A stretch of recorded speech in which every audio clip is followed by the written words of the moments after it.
we are bridging the gap between the big questions and the little people. And I don't mean little people, I mean our kids who are littler than us. Some of them are Right. not actually shorter than us anymore. Yeah, like for instance you, but perhaps they are always chronologically littler than us, and you would think we have answers. This is World's Greatest Dad, big questions. Big questions. While Little we kids. can you hear that right now, or is Yeah, it it's fine? okay. Yeah, this is part of life, Ollie. You're Dogs. right, it is life. I have a We did dog. our You know death what? episode. Dogs die. I mean, This is an act of God. yeah, It's an act of God, technically. yeah, exactly. Which we're not insured against, but that's okay.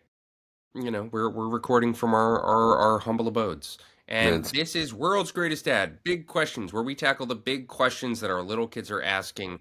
This is how to talk to kids about God and religion. Welcome. this is new stuff for us. But I mean, this is why we wanted to do big questions. And I think, much like this podcast, it's a bit therapeutic for me to talk about these big things. Good. You know? Well, look, I Yeah. know that therapy is expensive, and I know that, technically your wife can't really provide it because I think there's some sort of conflict of interest, and who want, Yeah. and nobody's actually in network. And so let's talk about God and religion. Make this a therapy session for you. Win, win, win, win, win. So listen, we're going to talk about belief, lack of belief. We're going to talk about what we believe to the extent that we feel comfortable. We're going to talk about Mm. what our kids believe and how to talk about religion because it is so omnipresent in our culture, in the world. Everywhere you go, there are different types of religions, and I think we're at that age, where your kids start talking. Then, first it's just like, hey, I want ice cream. Then it's like, hey, I want to watch TV. I want to stay up late. And then they start, one day they'll just throw out at you like, do you believe in God? And you're like, Mm. you know, gobsmacked. Yeah. Godsmacked? Hey, that was a band. Godsmack? Anyways, Godspell. woo! I was in Godspell. Did you know that I was Jesus in Godspell? It's so easy. Maybe that's like subconsciously I knew that one too. Yeah, well, So you have to believe in God because you were. I mean, that would you would recant your entire performance. a famous poet by the name of John Lennon once said, I don't believe in Beatles, I just believe in me. Yoko and me. That sounds like it's related to God in some way. Anyways, also sounds a little narcissistic. Okay, so today, here's our goal. Here's our goal of the episode. We're not here to deliver the answer. That's what religion is for, right? Hmm. No, but none of the religions have all the answers either, right? I mean, some people might disagree, but we are here to create space for an honest conversation for dads and parents in general about how to tackle the God question. Ooh, that kind of Mm. is that what we should call this? The God question? Yeah, that's good actually. That now I feel more prepared to actually deal with Okay, this good. because we have a good title. So I'm going to share a story. As many listeners and ancestry.com know, well, I am Jewish. Just kidding. I did 23andMe. Ollie, you were raised as a Muslim? It's. I mean, that would be the closest thing. It's a little complex in that I didn't go to church, I didn't go to synagogue. I technically didn't exactly go to a Hindu temple, but culturally we would go to events at a Hindu center, and I think that might kind of weave in something to it too, which is, I feel like my dad and mom knew things that a Muslim's supposed to do, which is to be able to read the Quran in Arabic and to be able to recite the prayers and ultimately pray 5 times a day. I was never taught that. I was thrust into a situation where I literally had to, like a mime, I mimed my way through these events. I had a very, very short experience going to, quote, Sunday school at the mosque. I think I lasted 2 weekends and I was like, I can't do this. It was like, I started too late, whatever. And yeah, like I just never felt like it was really introduced to me in a broad dynamic way, unlike other kids my age who did do things like read the Quran at 13 and have the party, and I was totally fine with that. And then the only other time like it ever got brought up is when my dad dropped me off at college. We were visiting and it just happened to be that USC there was like a mosque nearby, and he goes, oh well, there's a mosque over there, you can go there. And I'm like, why? I've never ever needed to go. I mean, kind of like Christmas, I was stoked for Eid so I can get a present. You know what I mean? Like we would participate in kind of group cultural elements of it, but I don't really know the ins and outs of Islam, of the Prophet Muhammad, and all that stuff. You know, I just was never interested in it. Yeah. So there you go. Well, Long answer. I'm gonna hit you with a. I'm just gonna go there. Ali Khan, do you believe in God? Do like, and it's weird. It's like, it's not so much about a fear of like, oh, I made him mad or whatever, whatever the deity is. But you want to believe that someday, when we pass, there's another thing, like I like, and this is what was so shocking is when you were explaining like the actual concept or how, in Judaism, there isn't heaven. And correct me if I'm wrong, because I'm still trying to unpack that.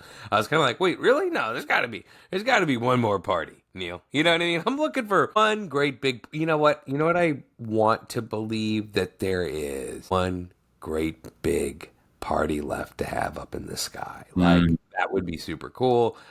This sounds very absurd, but I remember like probably one of the toughest things I've ever had to deal with death was the passing of my dog. We had to put the dog down more so than the passing of my father. That's a whole other thing right there. Why did I care more about that? And they're kind of intertwined.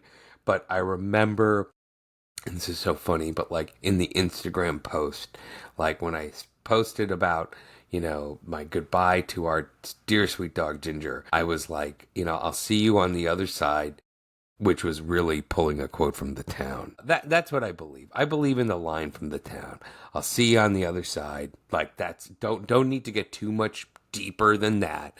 I'll see you on the other side. And yeah, like I fondly wish that on that other side, I will run into my old dog again, and I'll take her on one big long walk because we used to do these big long walks together, which was crazy because she was an old dog. So yeah, that's it. I guess my religion is Chris Cooper's line from The Town. Deadly serious. Deadly serious. On this side, I'll see you on the other side. Wait, this side of the next, I'll see you on the other side. Something like that. I He already. was terrific in American Beauty, which I saw in seventh grade. That's right. But that movie, I feel like it's not really rewatchable. I feel like it Well, happened. you can rewatch whatever you want. I mean, do you know, is it, well, that's for the big question movie episode. So, Ollie, do I believe in God? Thanks for asking. I'm going to share a story with you. I studied abroad in Alcalá de Henares. What? It's a village. It's actually a city. It actually has like 200,000 people, or it did when I was there. But it's not Madrid. It's outside. I studied in a town in a city outside of Madrid in college. Sounds pretty sweet. Sounds pretty romantic. And I lived with a host family, Mm-hmm. Jesus and Laura. They had adult already at that point. I mean, this is like 20 years ago. So I mean, they had adult children who are, I assume, now in their 50s, and they were very Catholic, as you might expect in España, in small, not small, in a mid-sized city outside of Madrid. Mm-hmm. And they loved that I was Jewish, as oftentimes Christians do, because Jesus era judío. That's Jesus was Jewish, so I'm in good company. It's like that line from Meet Mm. the Parents where Owen Wilson says, "You're Jewish, Greg." Like JC, you're in good company. And we, as often happens, they tried to subtly push me towards Christianity, towards Catholicism, Really? in subtle ways, but they were kind people, and we would have these kind of like intellectual conversations as much as we could. I was probably better at Spanish then because I was studying it at a college level, and now I'm just a dad living my life. I do Duolingo. Anyways, she said to me once, "Well, you don't believe in God, so what does it matter to you?" And I said, "I believe in God." I said, "I just, for me, God is everything. God is the trees. God is the ocean. God is, helping your neighbor. God, and I kind of was getting like waxing all poetic, and she just goes, "No, that's not God. Jesus is God. God is Jesus." And I Whoa. was like, "Okay." I thought I had this like really like beautiful kind of drop the mic monologue Mm-hmm. on what God is and what it is to me. and I was met with just the literal, this is incorrect. You are wrong. That is not God. And so, and I bring this up because it's not just do you believe in God, but what is God? And I think that's probably what we're trying to get at here as we're talking about the big question, the God question for young kids as they start to grapple with the potential of a higher power, spirituality in general, and how to answer these questions when we don't all, in the same country, world necessarily even agree on the definition of what God is. So I'm curious, Ollie, has this come up in your home yet? Have you guys addressed the God question? So this is something kind of pretty layered and complex that just happened, and the answer is literally because we just didn't have the conviction, the agenda, the plan, the faith to go, well, this is what we believe in. And the big thing is this is how we will raise our son. Cuz that's literally the I feel like to start this off is to get to the end, which is I am comfortable with my son having a different belief in God than me. I do not have a strong conviction. I'm not sure. And I've basically shared as much. Now, there's that coming from me.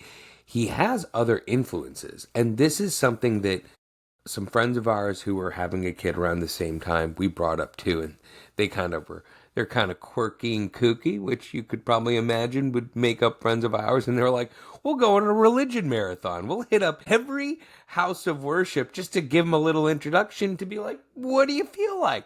Feel like having Chinese, Thai, or Ethiopian? You know what I mean? Just general exposure. And on that note to exposure, the other big layer I'd add is I've always been comfortable with, frankly, celebrating holidays and stuff like that, any religious holiday, like, in a casual but fun way, whatever. And, Heath, part of the big move to Austin, why we live here, really the heart that's endured 10 years in, was for him to be able to go to a really great school in terms of, it just being, well, I don't know, like it's like a nice private school, which has its drawbacks, but when we were living in downtown LA, it sounded like a dream, a real dream. And that school happens to be religious. By the way, all private schools in freaking Texas are like religious. It's crazy. Like I went to private school, not religious at all. In fact, I remember when I was applying to uh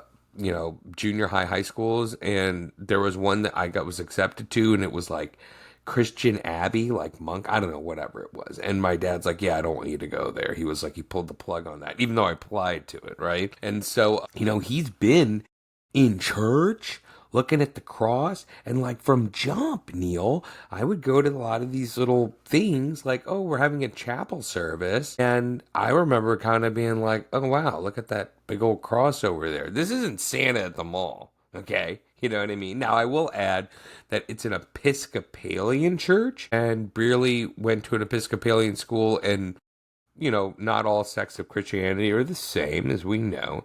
And Episcopalians are known to be pretty open to the LGBT community. There was a lot of like alignment. So I guess the short of it is, well, if he has to go to a Christian school, I guess this one's fine. You know what I mean? But he's been exposed to lots of God, lots of Jesus. And at one point I was kind of like, oh, are the chips just gonna go here? Are we all in on this team? Are we a University of Michigan Wolverines family now? Like I thought Ohio State would be in the running, but no, we're go blue. And so I was kind of like, oh well, like should he be exposed to other stuff? Like, I don't know, like even dare I say dipping a little bit more into Islam and stuff. And when he was a little kid, yeah, years ago, I remember going, oh well, we could do this or that, or I don't know. I think I brought up fasting or something, Ramadan, I don't know. And I remember he, and his little kid voice was like, but those aren't our traditions. And I was like, oh, wow. So he's kind of like not even going to touch that. And, it just comes down to this. I didn't feel strongly myself to really go, well, this is what I believe. So you're going to believe it too. There's that. And ultimately, I'm happy with him finding the answer for himself. Yeah. Yeah, I mean it's interesting, right? I mean there's a lot there. So, you talked about exposure to different religions, of which I actually don't know how many religions there are in the world. I'm gonna guess hundreds. I'm sure we can have our fact checker. We'll put it in the show notes. Obviously, the big ones, the big three, if you will, the Big three. Harvard, Princeton, Yale of religions. I think you would probably say are Christianity, Islam, and Judaism. Hmm.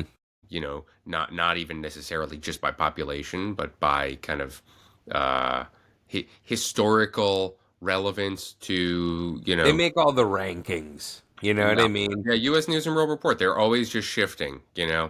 One, two, and Yeah. three. Judaism's usually number three. Um, they're over in New Haven, it's Yale. And of course, we can't forget religions like Jehovah's Witnesses, Buddhists, Mormons. Scientologists, many feel, is a religion, which isn't, raises an interesting point that, and we're going to go there. This is a safe space, everybody. Someone told me once that religion is just cult plus time. Have you ever heard of that? I mean, it makes total sense to me. You know? Yeah. No, totally. Like, if you were like, hey, yeah, I believe in this, and you're like, what is that? And I'm like, oh, it started 20 years ago in San Diego. Cult. That's cult. You know what I Exactly. mean? Well, and that's But, and that's where, it really came through for me when I saw the Book of Mormon, the musical by Matt Stone and Trey Parker, and they're very skillfully lampooning the Mormon religion, by showing the absurdity of some of this history. And, 50 years ago, some guy in Utah found this book or found this gold chalice and you're in an attic and you're like, this is so clearly ridiculous. And, then you map over, you go, well, this guy climbed to the top of the mountain and he heard a voice and he got these two tablets. Oh, and then also later he there was this bush and it was just on fire and it started talking to him. Of course, I'm referring to Moses, portrayed by mm, Charlton Heston. Perhaps you're familiar. Great NRA advocate, yeah. which perhaps we'll deal Talk with. about religious. Oh, Yeah. yeah.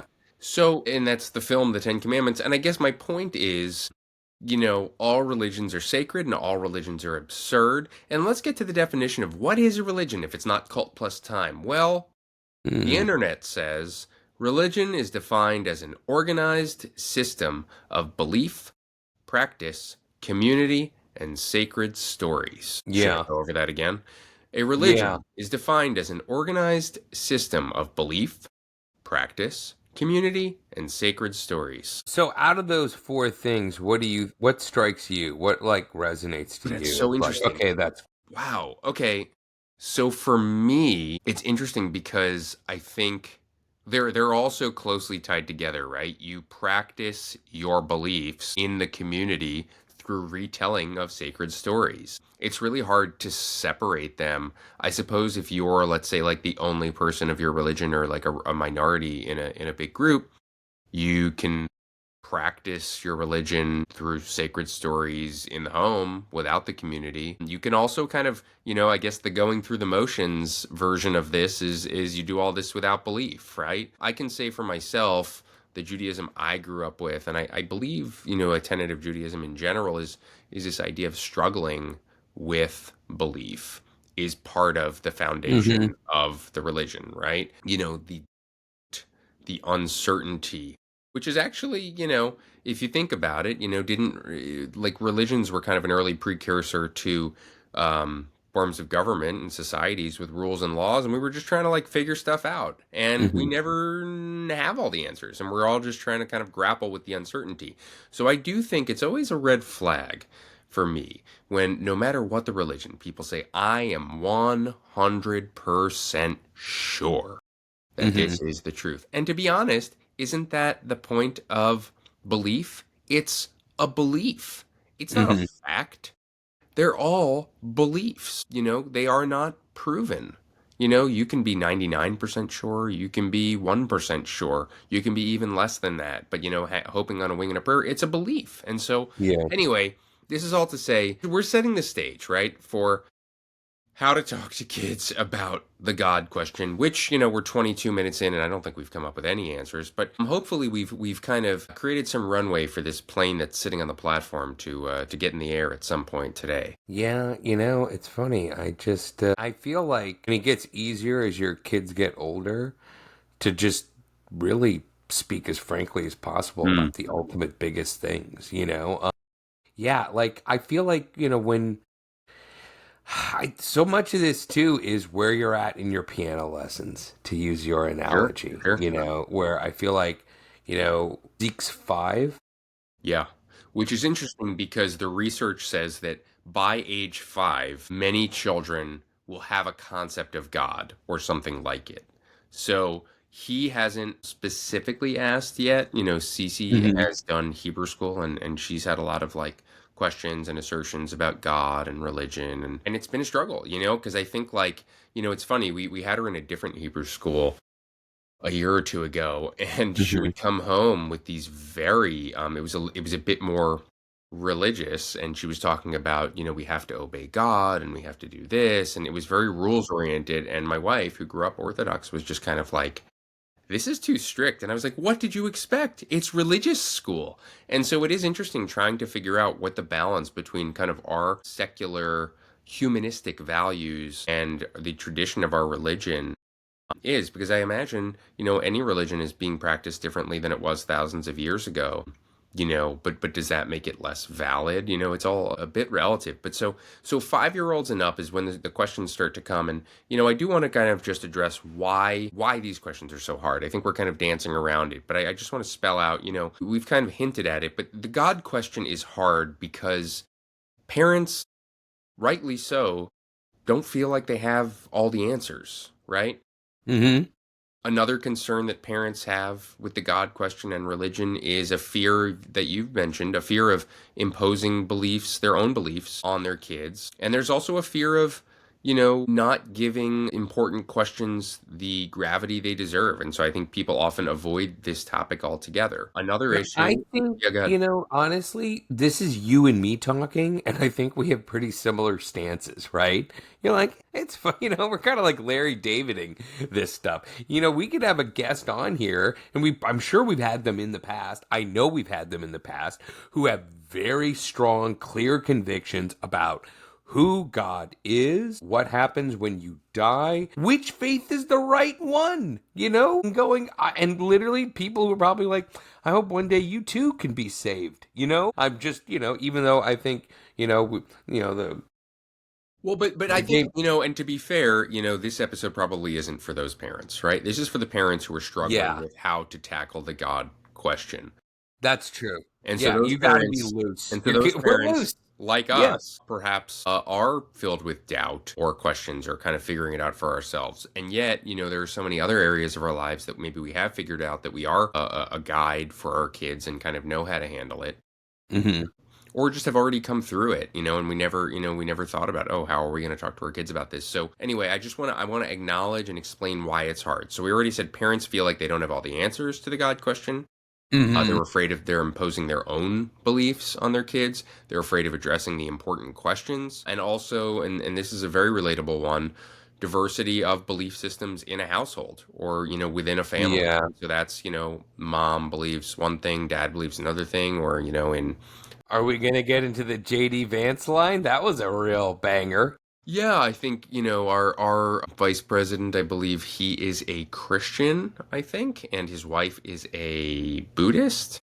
And he's hoping, I think, that she comes around to Christianity. I mean, they're 3 kids in. I want to say like 15, 20 years into this marriage. I mean, at this point, if she hasn't come around, I'm not really sure what he's waiting for. You never know if that's just a line to appease some sort of It base, if was you a will. turning point, so one will have to assume that. For the record, apparently she's a Usha, I believe is her name, is was raised Hindu, but according to JD, wasn't in a religious family. She does occasionally attend church with them. I watched that train wreck of a comment, and ultimately, look, he was speaking to a bunch of Christians who have, I think, a very kind of specific point of view with their faith that clearly, to a degree, as I've learned with religion and people who are religious, not everyone is going to push it the way maybe your sponsor family did in Spain, because that's the one thing that I've always kind of irked me, bothered me, is to have anyone, another human being,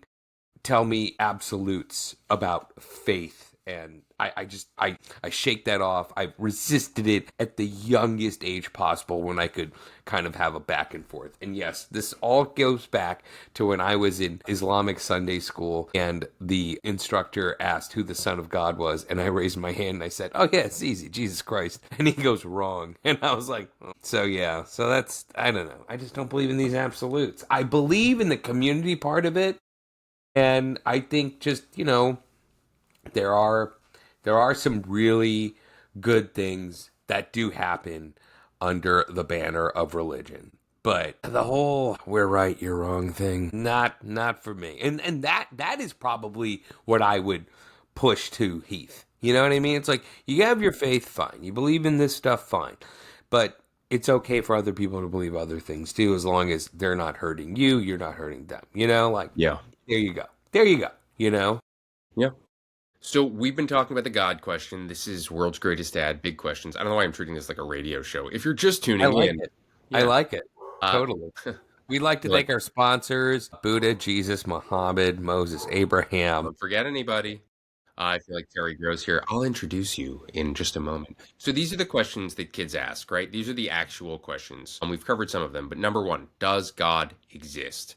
So I'm going to give you a few kind of responses if you're struggling with how to answer this. If, maybe you are one of those people who's like, I don't even know. I don't know what to say because I don't want to push my beliefs. Here's what you can say to a young kid if they ask you, does God exist? You say, many people believe in God.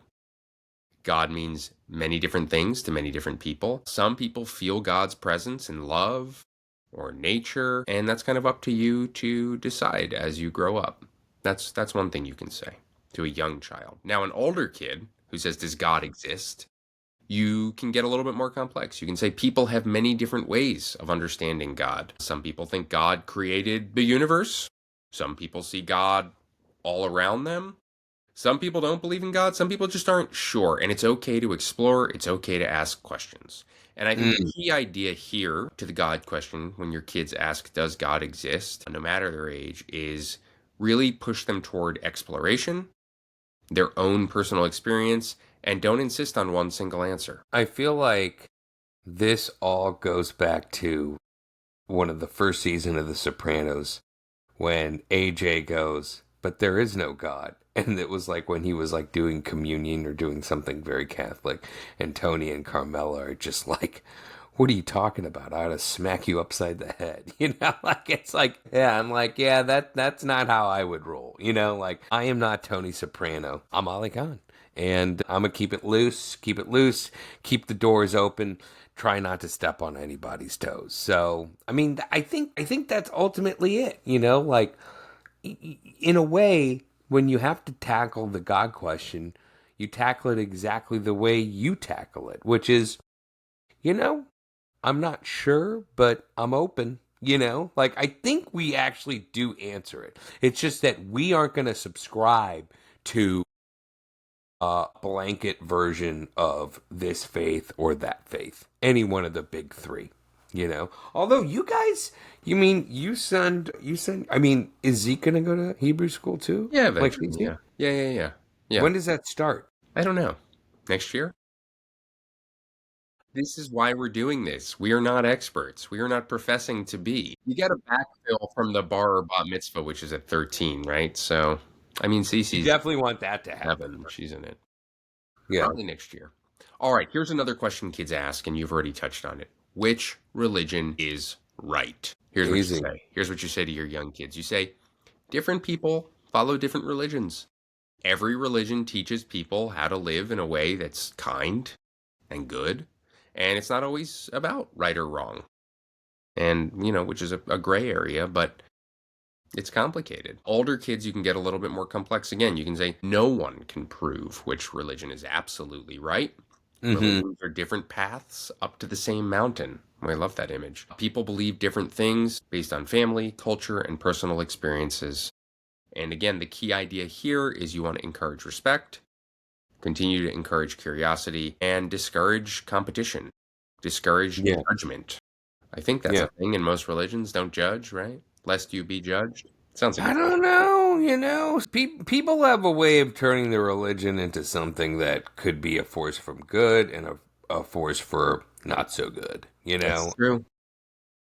I just, to me, like, and I'm not someone who, like, I mean, you grew up basically in New York City, in the New York City area, right? I'm someone who grew up in, you know, small, well, St. Louis, right? Not the most biggest diverse city in the world, but I've always been around people of different faiths. Maybe it's because I'm also a minority in America too, right?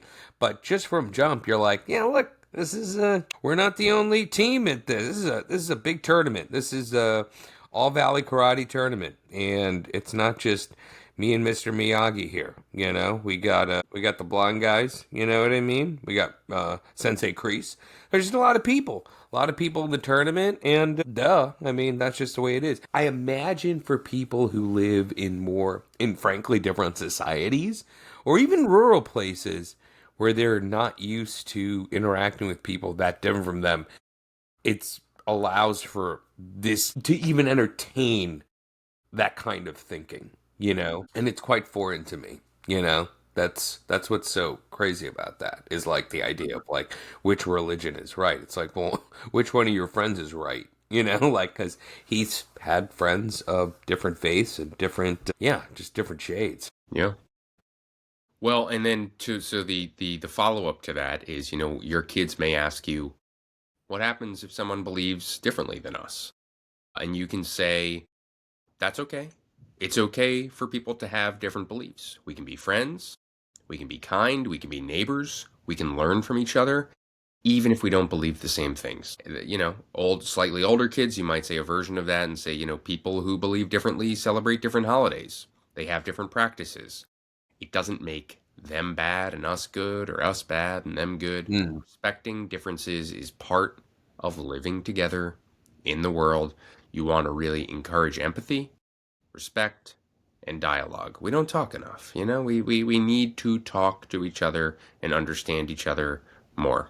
And that's how to answer that one. You know, I don't know if they did this. Well, I mean, maybe it wasn't a thing. I remember, and this is something my dad would attend, but they would have these interfaith get-togethers. I didn't go because whatever, but my dad would go to these interfaith things, and it would be Christians, Muslims, Jews, all just getting together and talking.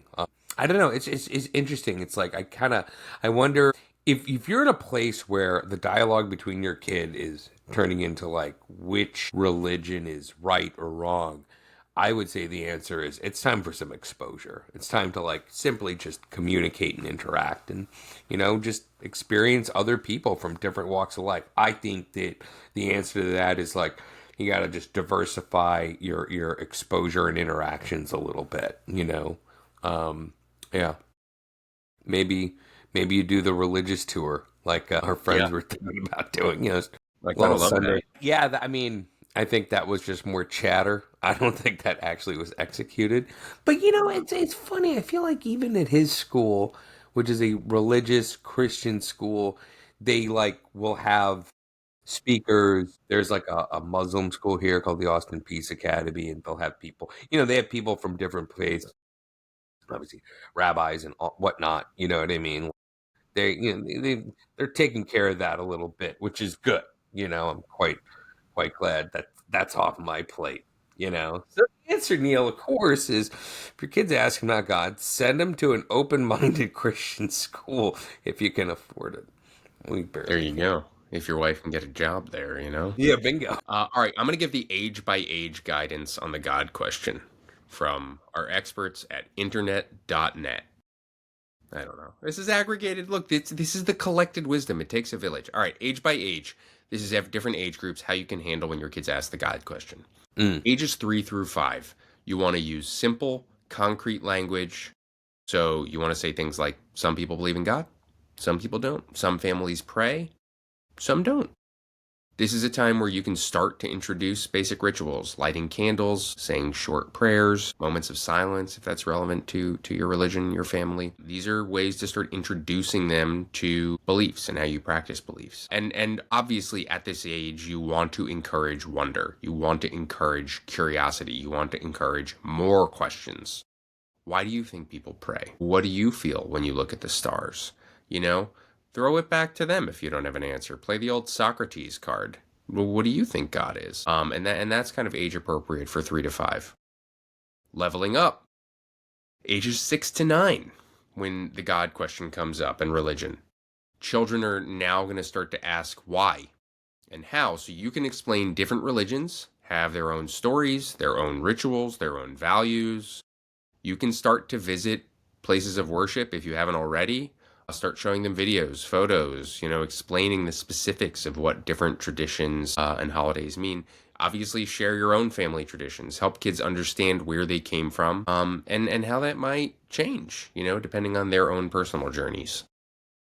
Now, we're getting into that preteen era, ages 10 to 12. When the God question comes up, you want to introduce kids to comparison. You can kind of contextualize all the religions and belief systems. You can talk about religion versus atheism, versus agnosticism. You want to educate them about belief, doubt, ethics. Get them thinking in and being curious in a higher level way as they're on their way to kind of deal with a lot of these bigger topics when they become teenagers. You can encourage questions like, if you believe this, what does that mean for you? What does that mean for how you live? If you don't believe this, what guides you instead?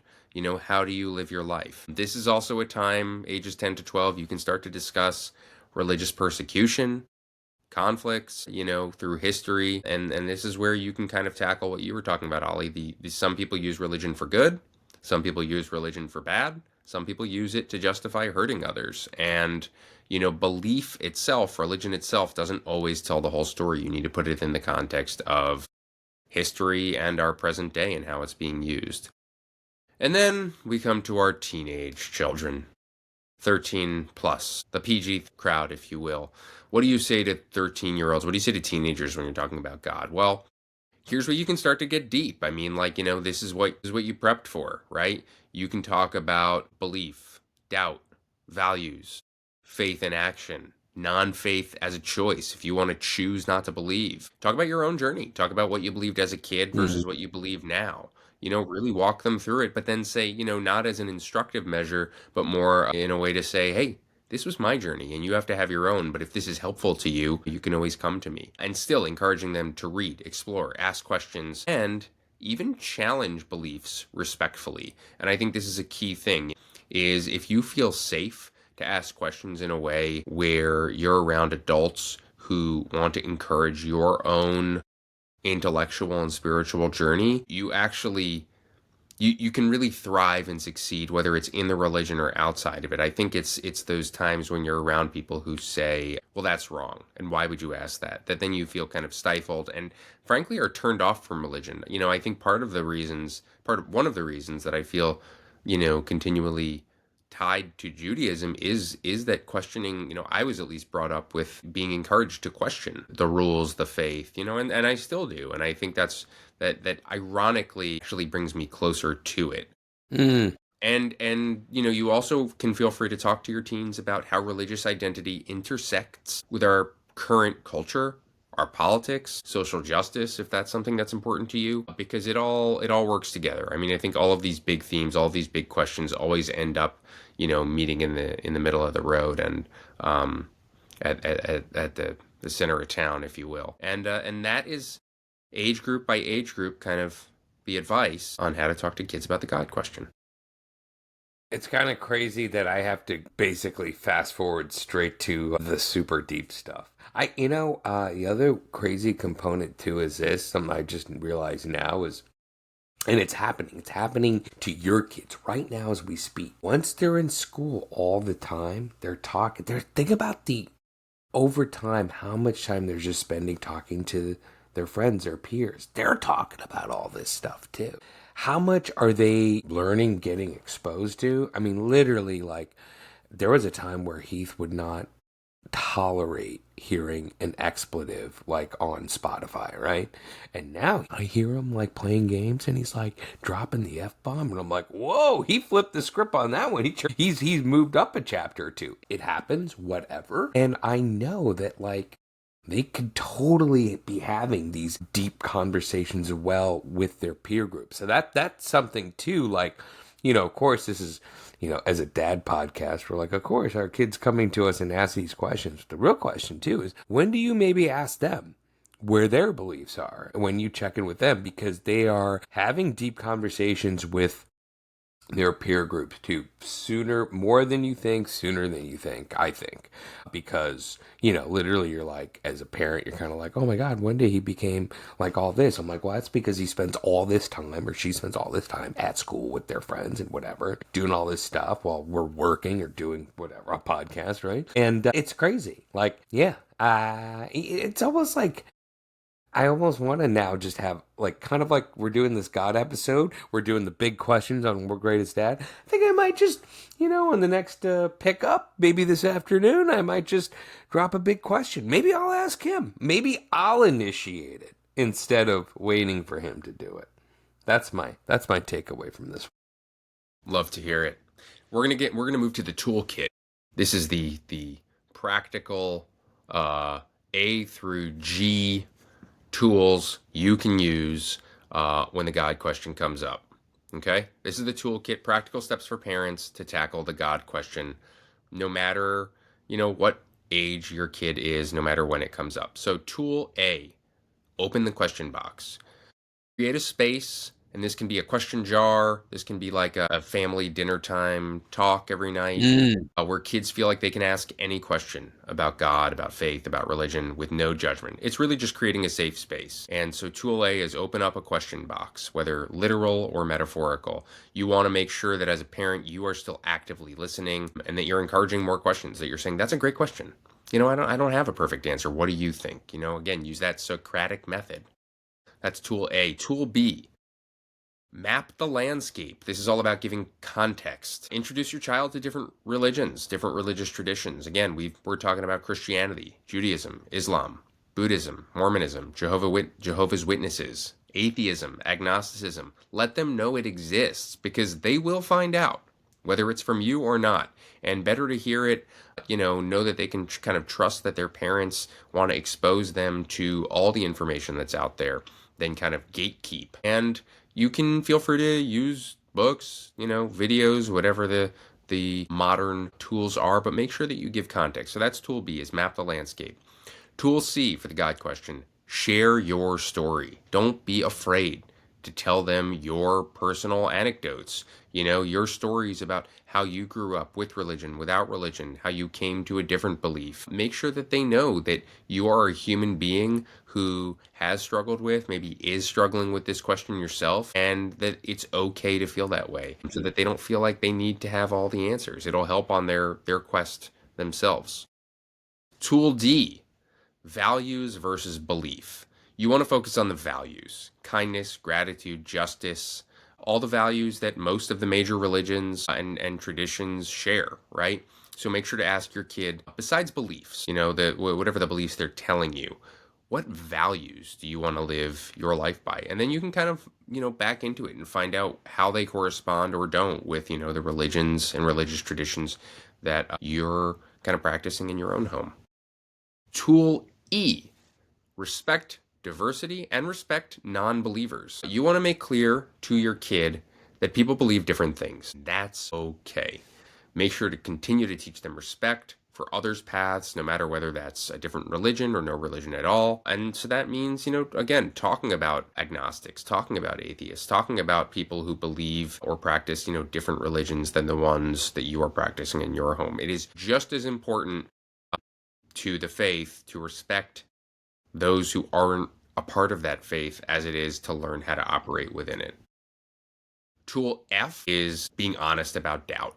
I think we don't want to have to pretend, and this goes probably for everything even beyond God. You don't want to pretend that you have all the answers, and you're actually, ironically, way more trustworthy when you admit what you don't know than pretend that you know everything. So model doubt as a normal part of life. Apply it to God. Apply it to religion. Say, I don't really know. I hope this. I'm pretty sure. I believe this, but I'm not 100% sure. Encourage kids to reflect, to ask questions, to change their mind.